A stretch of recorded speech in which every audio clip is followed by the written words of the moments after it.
Today we're diving into a fascinating and often frustrating aspect of Parkinson's disease called off time.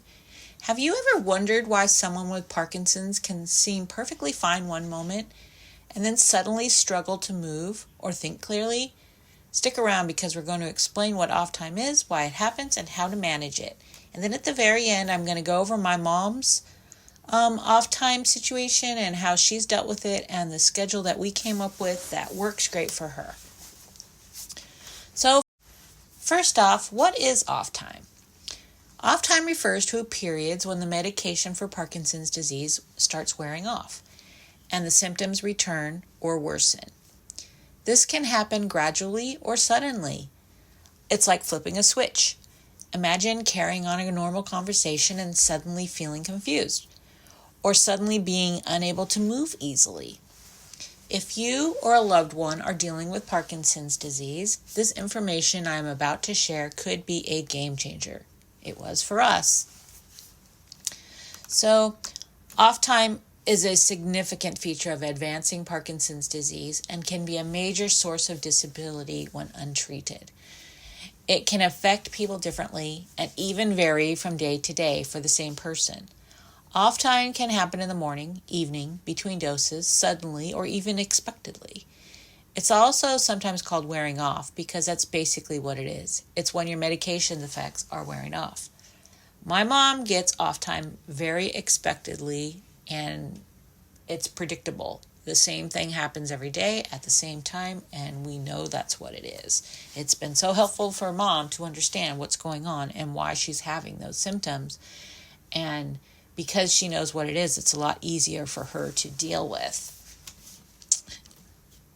Okay, so what causes these off periods? Parkinson's disease is all about dopamine, a crucial brain chemical for movement. As the disease progresses, the brain's ability to produce and release dopamine steadily decreases.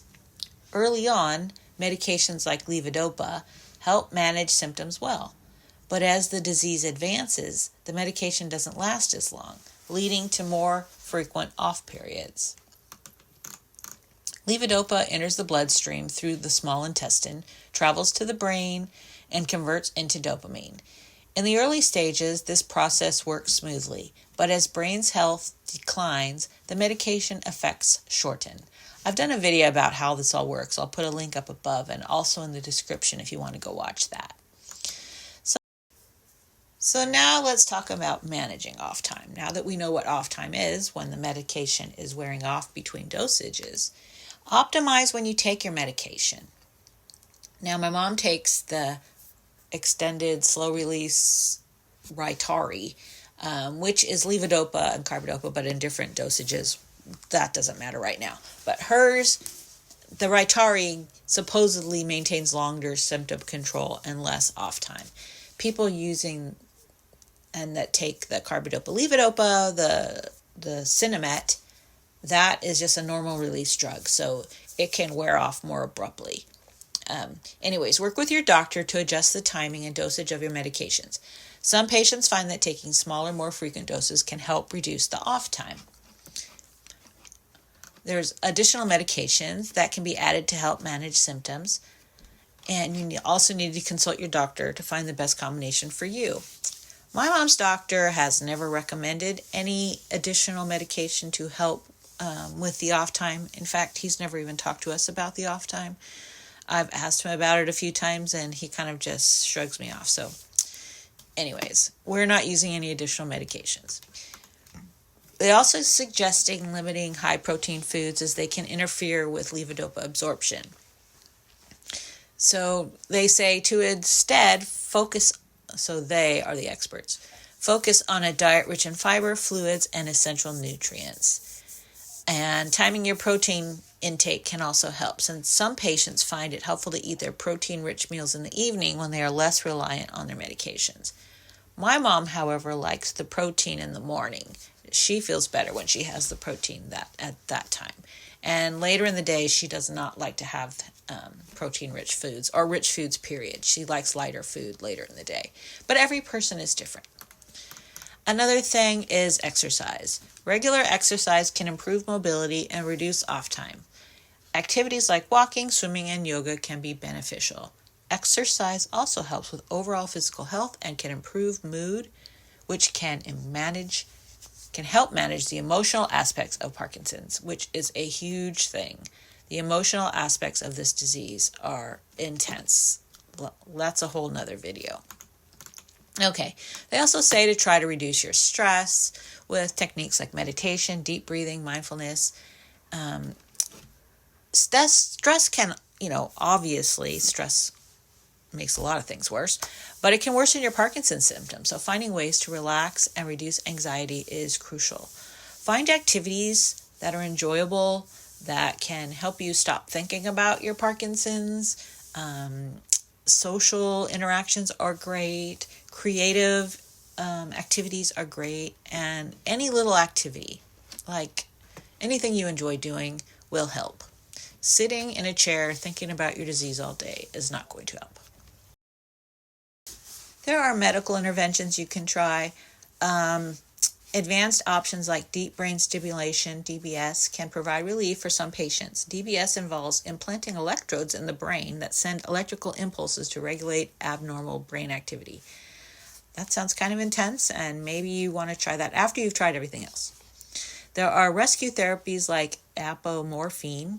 I don't know if I'm pronouncing that correctly. It can provide quick relief during off periods. Is available as an injection or sublingual film that works by stimulating dopamine receptors. So I don't have any information firsthand about either of these things. We have not been offered either of these interventions. Like I said, Mom's doctor hasn't even addressed her off time, but that's okay. I just wanted to put it out there. So what worked best for us, for my mom and I, is to help figure out how off time was impacting Mom, and we decided to keep a diary. Now, keep in mind, we did this during the time when Mom was pretty stable and feeling pretty good, and her mind was sharp. She's struggling a little bit these days, so we did this probably about over a year ago.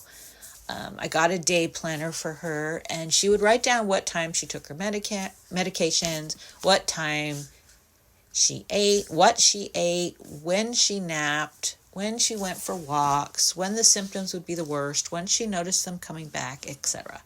So I had every single day had its own page, and you could just kind of look at what happened that day. After we had a few weeks worth of data, it was pretty clear exactly when her off time was. We identified patterns and triggers, and it really made it easier for us to manage her off times, because it was crystal clear what was going on. I didn't know it was considered off time at that time. All I knew is that I needed to find out a way to help her and find out what was going on, and her doctor was not being helpful. So then I started doing research, and I found out it was actually a thing. It's called the off time. It's when the medication's wearing off. Okay, so here's my mom's experience. This is how we deal with the off times and her daily routine, basically. Mom takes her Parkinson's medication 3 times a day. She takes Rytari, which is the extended slow release medication that I talked about before. She usually feels her best in the morning and experiences her off time in the afternoon. She plans her day around these times and even takes a nap during her regular off period. So here's the specifics. She takes her medication 3 times a day, like I just said. The first time's usually about 10 a.m. The second one is at about 4 p.m. And the third dose is between 10 and 11 p.m. She experiences off periods regularly in the afternoon, around 2 to 3 p.m. It's like clockwork. So during her off periods, she says that her right leg hurts so much that when I watch her, she's squeezing her leg. So I know it's painful. And she says it feels very stiff and rigid. She also gets increased tremors during this time. And occasionally, maybe over the last year or so, since we've been really tracking all these things, this has maybe happened 10 times. But she says she gets intense feelings of doom and gloom, which is very hard to hear. But luckily that's not very common for her, and she knows why it's happening, and she knows anything that happens between like 2 to 4 p.m. every day, she kind of disregards as an off time symptom. So that's great, because then she doesn't dwell on these things that happen. Anyway, so those doom and gloom feelings are not very common, which is great. So she's found that napping during her off time helps her manage her symptoms the most. She likes to have a sweet snack first. So she'll come up to her room after whatever she's been doing throughout the day. She'll come up to her room, have her little snack. She says a lot of times she'll just have a banana, but something sweet. And then she'll just lay down and take a nap. Each person's experience with off time is unique, so finding what works for you is the key. But I wanted to share this because maybe some of these things that I'm saying resonate with you and can help you. Okay, so I'm going to talk more about my mom's routine from when she gets up in the morning. She wakes up feeling relatively good. Her first dose of Ritari is usually about 10 a.m., and it helps her stay active throughout the morning and early afternoon. Sometimes she says she feels so good she forgets to take her morning dose, which is not good. But she'll get up, take her shower, get dressed, make her bed, do whatever she wants to do, and then she goes downstairs for breakfast. And sometimes she'll stay downstairs and socialize. Then she'll have her lunch. Oh, I'm going to back up a minute. So I did she has a little chart now that she has to fill out when she takes her medication that I made for her. So when she goes to leave her room, if she has not taken her morning dose, she will take it. So anyways, back to her routine. So sometimes she'll stay downstairs and do some things, and then she'll have her lunch, go to her art classes, go for a walk, whatever she wants to do. By around 2 p.m., she'll start to feel her symptoms creeping back. So this is when she knows she needs to be heading back up to her room. So it's a predictable pattern, and she knows what to expect, and that helps her plan her day.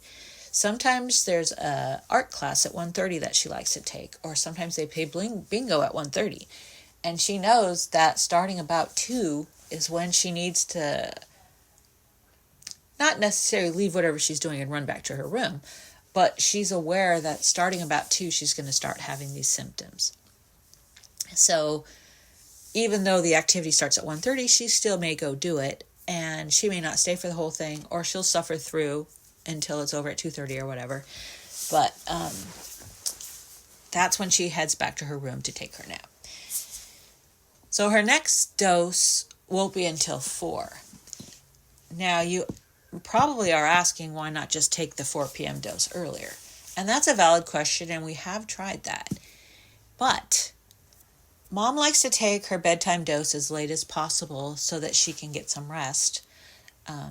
If she takes the 10 p.m., so the last dose is between 10 and 11. If she takes it any earlier than 10, she wakes up very early in the morning with the same pain in her leg and rigidity, and she's afraid that she may fall trying to get out of bed because her right leg is that stiff and painful. So she would rather have the off time at 2 o'clock. So her current schedule is what works best for her. She has decided that the off period occurring about 2 p.m. is predictable enough and easy enough for her to mitigate. So that's where we are right now. She takes her first dose about 10, her second dose about 4, and her last dose between 10 and 11. Like I said, that's what works great for her. Now, before we wrap up, I want to remind you, I'm not a doctor. I am just a normal person. I have done tons and tons and tons of research, and I feel like I know a lot about all of these things, but I am not an expert in any way. So take my suggestions with a grain of salt, but make sure to discuss any changes in symptoms or medications with your doctor. They can provide tailored advice and adjustments for you. If your doctor isn't as helpful like ours, sometimes you need to advocate for yourself or seek a second opinion. Our doctor, I heard he's the best in the area, which is surprising to me, but I have learned to find solutions for all myself. Our doctor never told us about off time. I learned about it all by myself. It has been huge for us, a game changer. Being able to understand why these things are happening and how to mitigate the effects have been so helpful. My mom knows at 2 p.m. she needs to be up in her room ready to rest. She knows that it's just because the medication is wearing off. It's not because she's getting a new symptom or anything like that. So it has been super helpful. And every time I bring it up to the doctor, he writes it off like it's not really a thing. I don't know. Anyways, I've included some resources in the video description for more detailed information on off time and how to manage it, and some links of where I found my information. And like I said, I am not an expert. I've only compiled this information from other sources, so keep that in mind. I hope this video helps you understand the mysterious off time in Parkinson's disease. If you found this information useful, please give the video a thumbs up and share it with anyone else you think may find it useful. Don't forget to subscribe for more content. I try to create one video every week. And next week's episode will be about Parkinson's medication, which is another very complex topic, but one that you need to understand. So make sure you're subscribed so you won't miss out. Thank you for watching this. I appreciate you so much, and see you next time.